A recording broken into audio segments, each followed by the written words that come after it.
You're listening to Track Talk with the RacinBoys, brought to you by McCarthy Chevrolet in Olathe, or visit them online at McCarthyChevyKC.com. Welcome back. It's Track Talk here on Sports Radio 810 WHB, brought to you by McCarthy Chevrolet. Check them out at KCCars.com.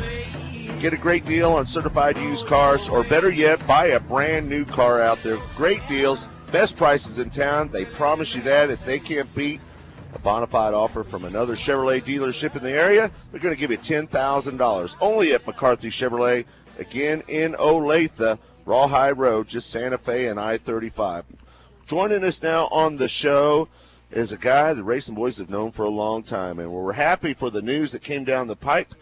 General Manager of Knoxville Raceway, Brian Stickel, joins us now. Brian, how you doing, my friend? I'm doing great. Man, congratulations on the hire.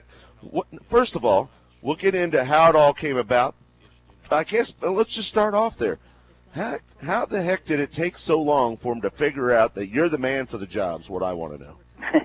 I don't know. You know, we're just happy to be here and looking forward to the 2013 season, and you know, we hope to build on, I guess, some momentum we feel we've gained over the last 3 years or 4 years, and just keep creating great events and taking care of the fans and drivers. Yeah, well, we know that Toby Cruz, after 1 year, decided to go on. I think, let me get this from you, and you tell me. The way I understood is Toby had an agreement for 1 year to kind of assess the situation, and then at the end of that, he chose to move on, and that opened up that position. Is that correct, first of all? Is that how that kind of went down? Yeah, well, I think so. I mean, Toby's a great guy and yeah, had some absolutely great ideas and does a great job in Marshalltown and with some other things he's involved in. And while we hated to see him go, you know, I like working with him, wish him the best of luck. He, I think, had some other opportunities and decided that those were the direction he wanted to go. So, yeah. Well, then tell us the process. I know they're always looking at people. Heck, I know they talked to Tommy Estes. He's told me as much. But I've always thought they've got Brian Stickel here right under their nose. How did it come about that everybody came together and figured out that you're the guy that they needed to be the general manager? Take us through that process a little bit, would you, Brian? Well, basically after Toby left, you know, we had a couple of events left on the season, and so we you know, with John McCoy and the other people here, we made those events successful, as we always have, and then we got together and decided, you know, let's we need to I don't know how to put this, maybe modernize a little bit, get more with the business program of today. So with John McCoy and then our accounting and finance manager Gary Schumacher, we put together a proposal where it's more of a management team, if you will, where John takes care of the racing, everything inside the track, the drivers. Gary takes care of the bottom line, if you will, and watches the budget and kind of human resource aspects. And then in terms of marketing, promotion, sales, sponsors, and anything else that falls in that realm, then I'll take care of that and just kind of oversee things from that aspect. And we put this proposal out towards the end of September and circulated it and did some, I don't know if you want to say lobbying. That's kind of a bad word, but... well, I mean, that's fair, though, in a fair board, no pun intended, but that's fair because you're in that fair board structure, and it kind of has to go that way a little bit, right? It does. You right. know, you know, when you make changes, when you change things that have been one way for such a long time, you know, you have to sell them a little bit. And in the past, you know, I've probably implemented some things and a little bit maybe like a bull in a china shop from time to time, and you know, probably a little more diplomatic approach and explaining and communication, really. You know, we feel with our experience and knowledge and the events we've been involved in the past that, you know, we combine all that knowledge and take it into the aspect of the Knoxville Raceway, and we can create some good things, take the good of what we've learned from the past and the ideas of other people, and try and implement them here. And we just have to communicate that better, I think, in the future. You have to really work with the fair board and ask their opinions, but at the end you have to make your own decisions. It's one of those things where when you have to talk to a lot of people to kind of feel what they want, but then you have to also have I don't know if backbone's the right word, but you have to have the power or the willingness to say, all right, well, I appreciate your idea, but I think we need to do it this way and do it that way without offending people. And that's the hard part about all of it, isn't it, a little bit? Yeah, absolutely, absolutely. Everybody's got great ideas, and we want to hear them all. But at the end of the day, we have to do what works best for the drivers, the fans, and the raceway. And that's what we try and do each and every day. And our flagship event or events, the Knoxville Nationals, Late Model Nationals, we want people to ultimately just to come and have a great time. Kirk? Hey, congratulations. Really happy as well that you secured that job. It just makes sense because you've been there, about 8 years now. Just how important is the length of time that you've been there to be able to work within a management team like John and Gary and yourself? You know those guys very well to be able to make this work, how difficult that would have been for anybody. I know Toby was pretty familiar with what's going on around there, but to bring in somebody cold from the outside, that would have been an almost impossible situation, would it not? Well, I think with any business, it makes it more difficult, if you don't know the inner workings, the structure, at least a little bit of the history, probably the greatest promoter Knoxville's ever had, Ralph Capitani, always, told me, don't forget about the tradition. He was always on top of me about that, and you have to understand that tradition and have lived it a little bit and kind of see where it's coming from. And I think if you don't have that or haven't had that, it would make it a lot tougher. You think that that's one of the reasons Cappy took so long to get away from it, is that he was concerned about people remembering the history of the racetrack, and they might try to do some things that, I don't screw it up. Maybe, I don't know. Cappy, how he would think about it. You think that that's part of the reason it took him so long, or he just enjoyed his job and just wanted to stay there this long? Is there a little bit of both? Well, I think it's both. I think he loves and still loves the track, and he wants to make sure it continues for many, many years to come, and as well as the board. So I think that's why they do take maybe longer than somebody might think it would take to either select a leadership or make some of the key decisions that propel this place forward. So I think you're right. He wanted to make sure the legacy lived on. How much of a role does Ralph still play? He's still around. We saw him around at the Knoxville Nationals. Just how much of a role does he still play? Yeah, I didn't see him as much. I will say that I didn't see him as much. Yeah. Go ahead, Brian. He comes in from time to time, and we bounce some ideas off him from time to time. And he's coming to our banquet here next week, the Championship Cup Series banquet. So he's still on the fringes. And then, of course, in August, on that Sunday night between the 360 and 410 Nationals, we have the Capitani Classic. Right. That's his night to shine these days. What? Let me ask you this, and maybe it's, I don't know if it's more regional or national, but what is, in the grand scheme of things, what legacy did Ralph Capitani leave behind, and what is Sprint Car Racing Capitani and what he has done? Well, Ralph was here for 40 years. I mean, that's that's nearly a lifetime as a promoter of the Knoxville Raceway. So he, if you look back on the history, that's, from mid-1970s up until 2011, he was the guy in charge. So he took the Knoxville Nationals from a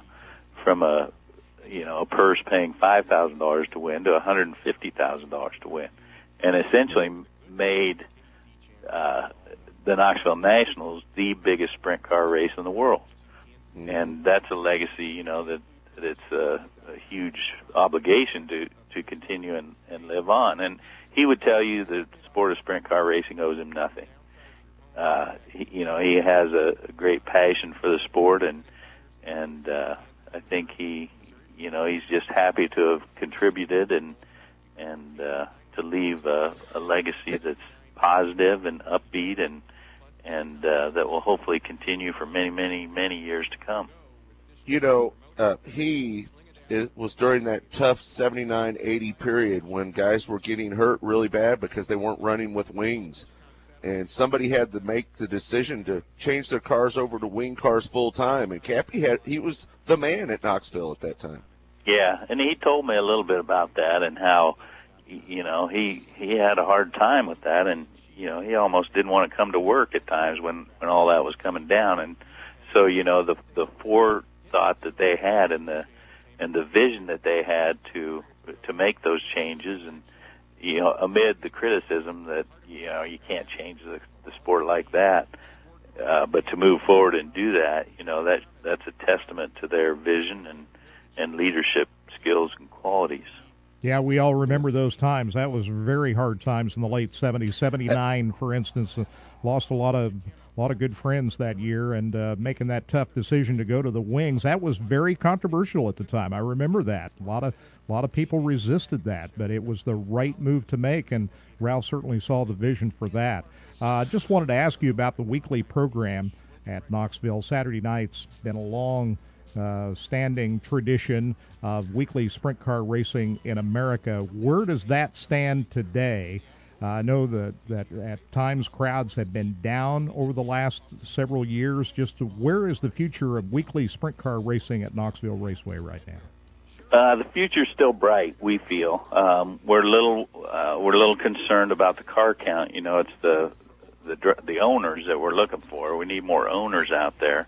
The crowd from time to time it's fluctuated and sometimes it's been down, but you know, our philosophy is still the same. The sport of sprint car racing is really, if you look at sports in general, is really the extreme sport of motorsports. You know, the X Games and things like that.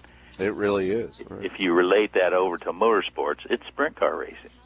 You know, those guys are out there dicing it out. You can't get a slide job on a paved track. You know, you can't see the excitement you do on pavement or, you know, even with modifieds that you can with a sprint car. And that's something we have to build on and keep the message out there and keep prices affordable, concessions affordable, and let people know that, you know, you need a fix for racing. Once a month, come to Knoxville Raceway. You know, we have 33 races over the course of the season, and quite 18 of those are sprint car races. And wow. And those sprint car races are number one, what helps keep the Knoxville Nationals strong. Mm-hmm. We feel that, you know, as an entertainment venue, that sprint car racing is as good, if not better, than most opportunities. And that's a message, not just Knoxville Raceway, but every other dirt track out there that races sprint cars has to get out to the fans or would-be fans across the country. You know, I'd be criticized if I didn't ask this question, so I got to ask you, what about tires? You know, the big Goodyear thing, it was in place up there for the last, I don't think it was maybe 4 years, if I'm wrong. Yeah, 3 years. Correct me on that. 3 years. And they've decided their program is not really going to be involved in sprint car racing the way it was. But we hear a lot of rumors about what people want to do. World of Outlaws, we hear about Hoosier going there. We also hear about the McCrary going there as well. What can you tell us what you know about tires and the direction that Knoxville is going in? And then on top of that, if you could follow up, how important is it for the World of Outlaws and the ASCS National Tour to all be on the same brand tire? What's your thoughts on all that? Well, we're very happy to be with Hoosier. I mean, they have a good program. They're a good supporter of sprint car racing and racing as a whole, as is American Racer. And, you know, John McCoy and his team was instrumental in making this decision to go with Hoosier. You know, they both put forth very good proposals, and ultimately we wanted what was best for the drivers, for the racers, and for the track and fans. Did they give you feedback? Did the drivers, were they giving you feedback at the time? Or do you reach out for them and ask them what they want? We do reach out to them, and John reached out to several different drivers, and he also got unsolicited response from some drivers as well, and he takes all that into consideration.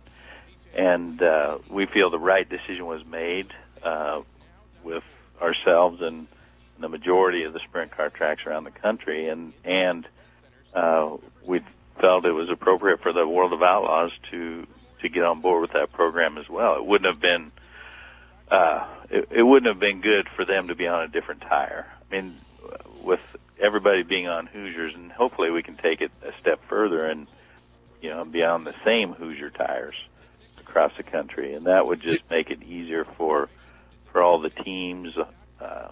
The cost, the at least for here at Knoxville Raceway, then at least the 305 drivers can use used tires, if you will, and reduce their costs. So it makes more sense. And Hoosier's committed.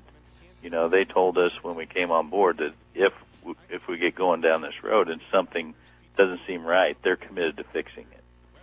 So it's good to have a partner like that, and to have them as committed as we are to the sport.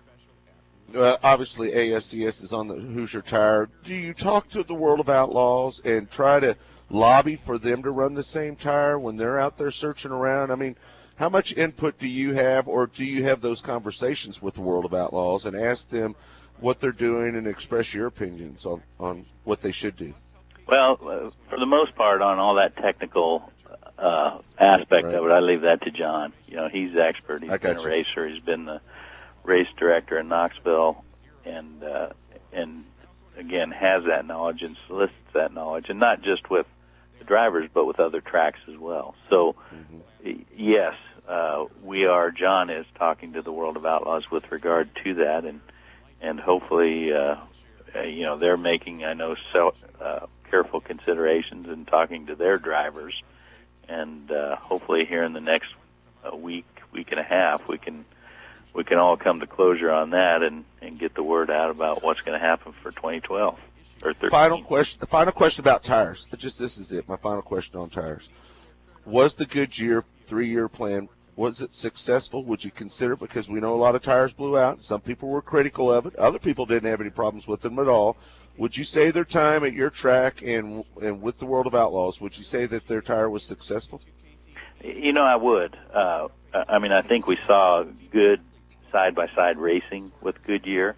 Were there some issues from time to time? Yeah, there were, but I think overall everybody got to see how racing could be. We learned a little bit about tire compounds, a little more about front tires. And so I think the process has been good going through that 3 years. Now where we're at with Hoosier and the whole process, I think it was a good thing. I think it probably helped the sport. We hated to see Goodyear go away, but they have a different business direction, and you have to respect that. And now we have Hoosier and a good partner.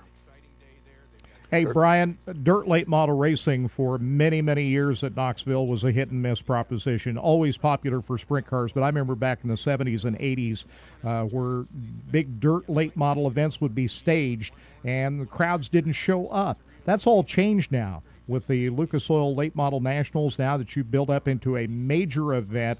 What has led Knoxville now to become known as one of the big dirt late model venues in the country, where for many years, even though they tried up there, they could never get it to be so? Yeah, and even when I got here, we tried a couple, smaller events the day before outlaw events, if you will, and we still couldn't get anybody to come for those. I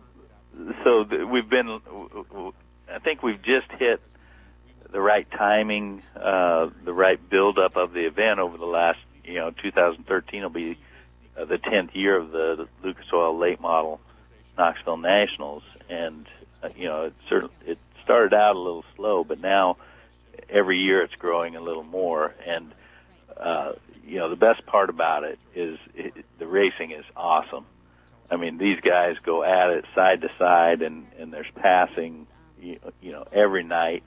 And the race for the drivers is a little different than what they do at other tracks. So it's, even though we're sanctioned for the event with Lucas Oil, we're allowed to do our format, do our 2 days of qualifying, and then, similar to what we do with the Sprint Car Nationals, and then lead up to Saturday night. And the fans, we do get a fair amount of our sprint car fans, but we also have kind of a whole new fan base with the late model fans, and they come here and they love it. And the guys who won, up until Bloomquist won, we hadn't had a two-time winner.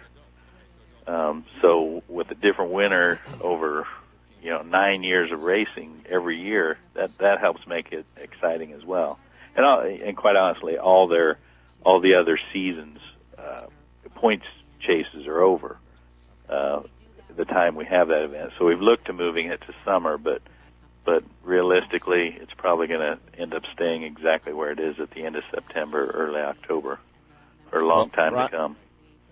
Well, Brian, thanks so much for being on the show. I know that we're going to be up there for our 5th time broadcasting the ASCS 360 Nationals. We just signed up. I don't know if you've read this or not, but Lucas Oil has signed on board with us, stay out on the national tour. I did. Congratulations. Yeah, we're really excited about it. And one of the reasons we get really excited about what we do with the ASCS National Tour is the ASCS 360 Nationals. It's a huge thing to us, and we're really excited about it. We've always had a great relationship with you, so that really works for us on our end, and we're so happy for you. Congratulations, Brian, and we just hope you have 40 years of success just like Ralph did up there. I appreciate it, guys. Thank you for all your support. All right. That's Brian Stickel, the new general manager of Knoxville Raceway on Track Talk, and I think that's a good hire up there. He knows the inner components of what it's going to take to make it work with the fair board and the people. He already has the relationships in place. He's worked with the media as well. I think he's a good hire. When we come back on Track Talk, we've got some sound from Dale Earnhardt Jr., who was in Kansas yesterday. He was out at Piper High School, and RacinBoys.com was the only local broadcasting company out there to get an interview with Dale Earnhardt Jr. We're going to have that next right here on Track Talk. Track Talk.